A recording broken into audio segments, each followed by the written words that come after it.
friends, we're back. We're Black and Curious. I'm Kandrin. What up? What up? It is Deja. How y'all doing? Hello.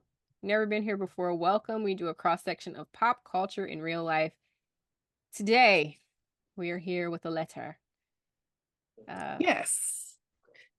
So this is a new thing that we are bringing in because y'all seem to like the story times. So I got a couple of submissions asking for some advice. And yeah. So this one's a little bit long. hmm? Well, actually, I'm gonna let you choose. Which one do you want first? Heartbroken and hopeful, or ready for motherhood? Hmm. Uh, do the first one. Okay, so heartbroken and hopeful. Hi, ladies. I need your advice on a complicated situation involving love and betrayal. I'm 30 and recently moved to a new state, hoping to start fresh and leave my past behind. Back home, I was in a long term relationship with someone I thought was the love of my life. Let's call him Jack. Mm. A few months before my move, I discovered that Jack had been cheating on me with my best friend, let's call her Sarah, Mhm. for nearly a year. The betrayal cut deep, not only because of Jack, but also because Sarah and I had been friends since childhood. The pain was unbearable, and I decided that a change of scenery might help me heal. In my new town, I met someone new. Let's call him Mike. Mike is everything I thought I wanted: kind, funny, attentive. However, just as I started to let my guard down, I found out that Mike is still in contact with his ex girlfriend who lives in my hometown. To make matters worse, his ex is friends with Jack and Sarah, and I'm starting to see signs that history might be repeating itself. I feel trapped and confused. My past experiences make it hard for me to trust, but I don't want to live in fear and suspicion. How can I move past betrayal and find genuine love? What steps do you think I should take to protect my heart without pushing people away? And lastly, she says, I want to believe in love again, but I'm not sure where to start. You start away from Jack. That's for starters. Yeah, well, she done left Jack, but she done met What's it? Mike. Oh, Mike. Well, Mike don't need to be in the equation either, because he. But the thing about it is, and we just talked about this a little bit. You're in a new city, girl. This is the woman. You're in a new city. Yeah, she moved states. It ain't even just My cities. point. Hold on. You're in a different state, different locale. This man got too Yes, much new to do state. with your old life. Go find some people to be messy with in a new life.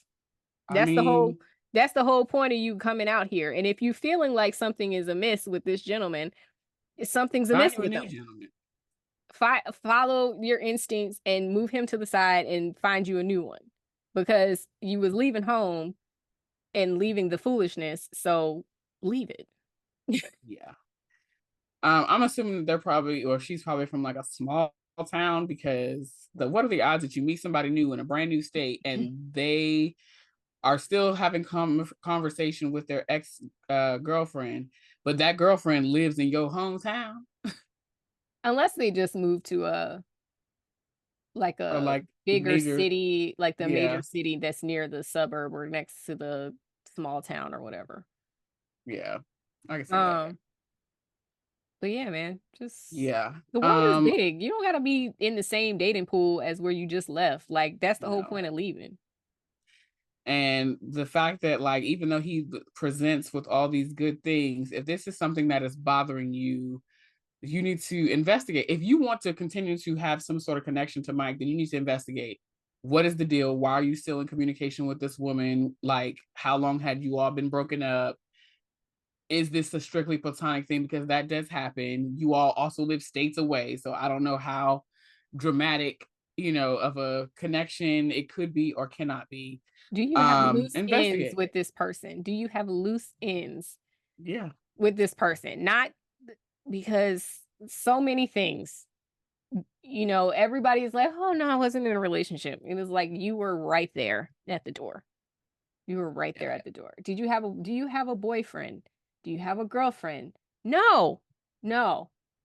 Meanwhile, does someone else think that they are your girlfriend slash boyfriend? Yeah. that. Do you have loose ends running amok Figure that that are shit going to out. come and fray my life? Do you have any of those things? Um, as far as believing in love again, hmm, I Girl, got you 30. You got plenty of time. nothing. Like, keep dating? But it sounds like the previous relationship was like, I'm assuming probably like high school, college sweethearts or Yeah, but something like also, that. like, To that's be a that whole dramatic. 'nother level of hurt for your boyfriend and your best friend to be together. Yeah. That's betrayal on every level. Like, I would have a hard time trusting everybody after that, including my mama. Yeah. So, Doing which is what um she's saying. She met this person, he's funny and kind and attentive. However, he started talking to she found out that he's still in contact with his ex. That's a big enough red flag for you to just be like, I don't know that I'm gonna be able to do this in this way. yeah. And But I listen, would still say investigate. and not only that, like, some people are cool with it and some people aren't. And based on your history, it's like that's not something you're gonna be okay with. So you should probably just take that knowledge and be like, hey, if you still in communication with your ex, that's a non-starter for me. And that's okay for that to be on your your red flag list, to be honest. Yeah. It's on plenty of people's red flag lists that it's like, nah, nah, nah, nah, nah. We don't do that. And I think that's okay. Um, yeah, the love thing, I feel like you need to go to therapy. That's always my answer. But tools, Agreed. try to find some tools to build trust and build things slowly. Take your time. Don't jump into something next, something so fast. Like, take your Yeah. time to heal, take your time to learn yourself and go from there. That's my advice. I would say And take some time 30 off from years all of old, these people. you to move to a brand new state altogether and like you're building a new life for yourself, finding a partner should be the last thing on your list. Absolutely. Go find some I friends. think, Go shake your yeah, tush. creating the community that you desire to have should be the aim. Like Absolutely. figuring out what your daily routines are going to be like, and who I don't know how long that they have been in this new place with this new person or whatever. Yeah. But don't my thing my all that to say, do not latch yourself onto the first ship you see because you think it's a good Mm-mm. ship. It may not be. Mm-mm. Especially with you already being so uneasy based on what happened to you in your intimate relationships. Absolutely. Very crazy. Very. But yeah, write us back and let us know what happened, girl. Mhm. Please. Yeah. Okay, so the last one is ready for motherhood. It says, "Hey ladies, I'm 35. I'm a 35-year-old woman who has had several serious relationships, but none have led to marriage. Recently, I've been exploring and what I've been experiencing intense baby fever. I Mm. deeply desire to have a child, but I haven't found the right person to settle down with. My family is full of strong and supportive women, many of whom have children. Some of them are married, while others are single mothers. They have all assured me that they would be there to help me raise a child regardless of my relationship status. I'm torn between waiting for the right partner and pursuing motherhood on my own. How can I navigate this decision? Is it a selfish thing to bring a child into the world without a traditional family structure, even if I do have a strong support system? I want to be a mother more than anything, but I also want to make sure that I make the best decision for my future child. Hmm. Okay. Is it I mean, there's so many selfish? options.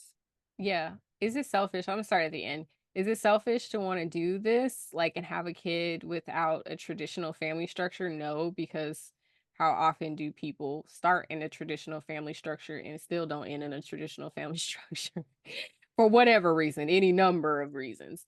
Yeah. So I don't think that's selfish. No, I don't see anything wrong with that.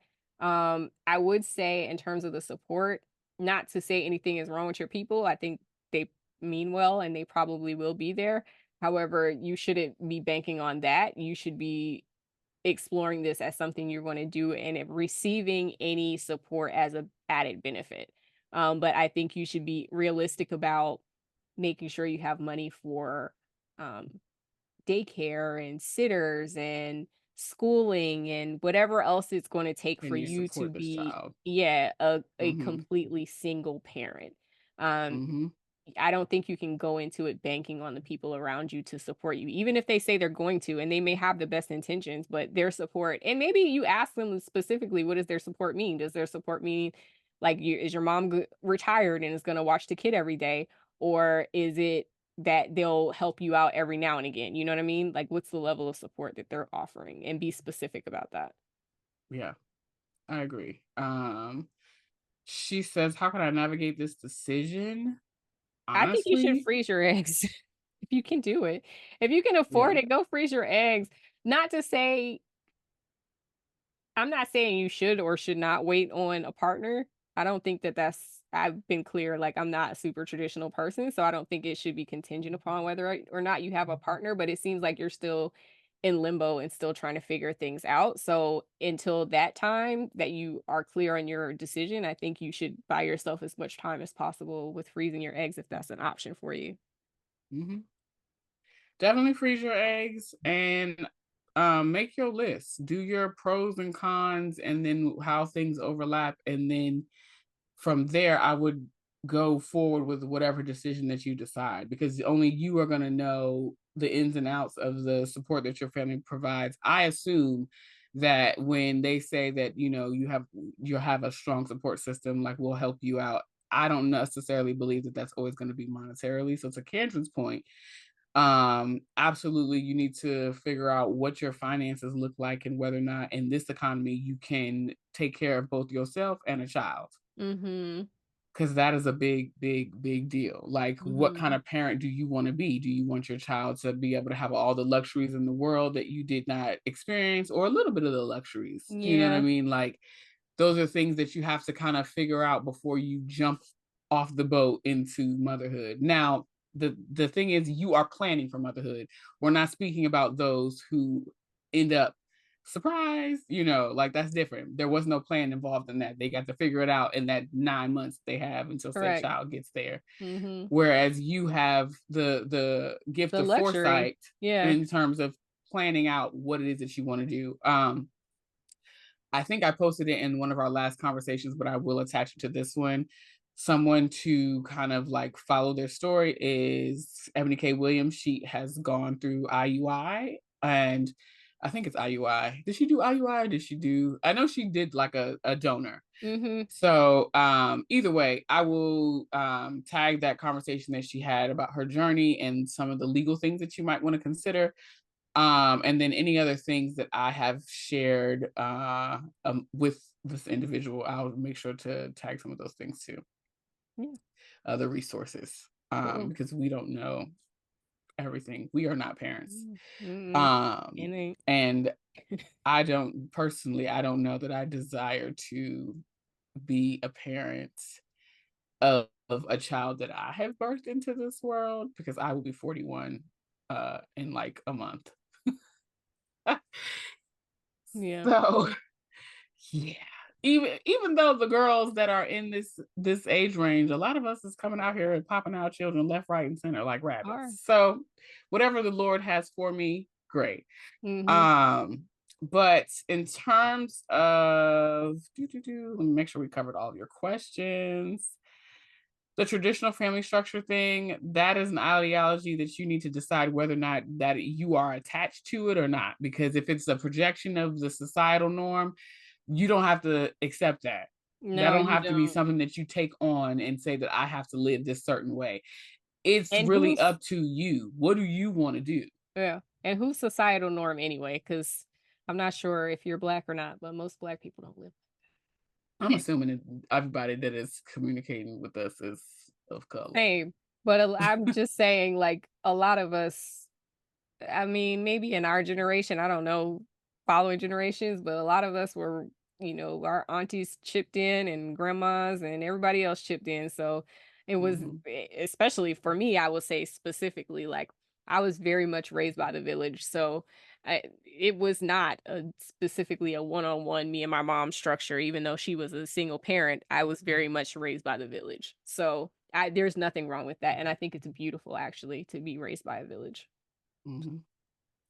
My other question that I have based on this letter is, because you say at the end, I want to be a mother more than anything, but I also want to make the best decision for my child.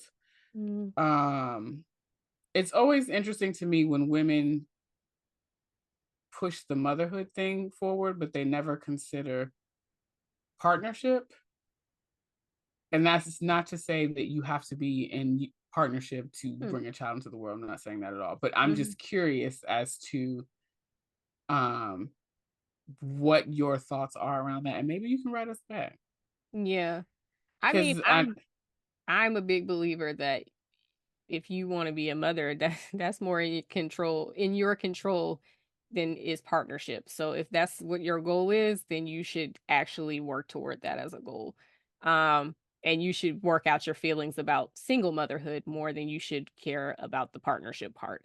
If that happens, it happens. If not, then you should be prepared to do the motherhood anyway. If that's mhm. deeply in your shondo or deeply in your desires of things that you want for your life. I think you should do it. You should still do it, partner or not. I just I always find it interesting that, like, and because I'm not, well, I'm a little bit older, right?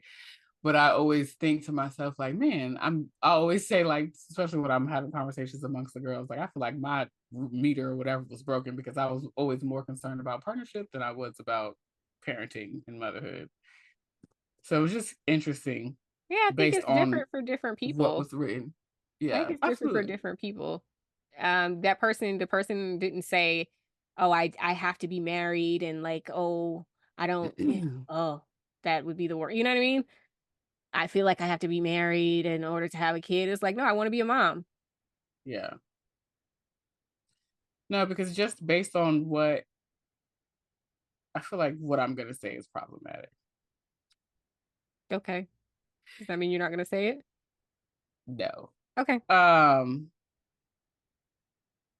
I think that when we grow up in strongly feminine environments, strongly led feminine environments, sometimes it makes it easier for us to then feel like, okay, well, I've seen it done, so I can be a mom by myself without a partner. And I am not an advocate of, like, I sound like one of those people, but I assure you I am not. I'm just Mhm. thinking this through as like dissecting what your personal background is and how that's affected what you think you need to have in order to bring said child in the world, or what you're okay with. Mhm. Like, I'm taking what, the person's age into account because this person's already 35. yeah, So obviously they probably have been dating. They have probably been trying to find the one to get the more traditional lifestyle or whatever. But at 35, they're looking at the clock and they're just like, girl, I'm running out of time. And it's like, I still want to be a mom. So what breathe the like eggs, like Andrew said, this and these continue to live your life. right. Like these are the decisions that I have to figure out now as a person who still wants to be a mother, whether or not the man comes. Yeah. I mean, you're right. All right, friends. Get down in the comments. Let us know what you think about these two letters: Heartbroken and Hopeful, and Ready for Motherhood. If you have any additional tidbits that you would like to add, guidance, if there's anyone older than us who wants to give some guidance to some of our writers today.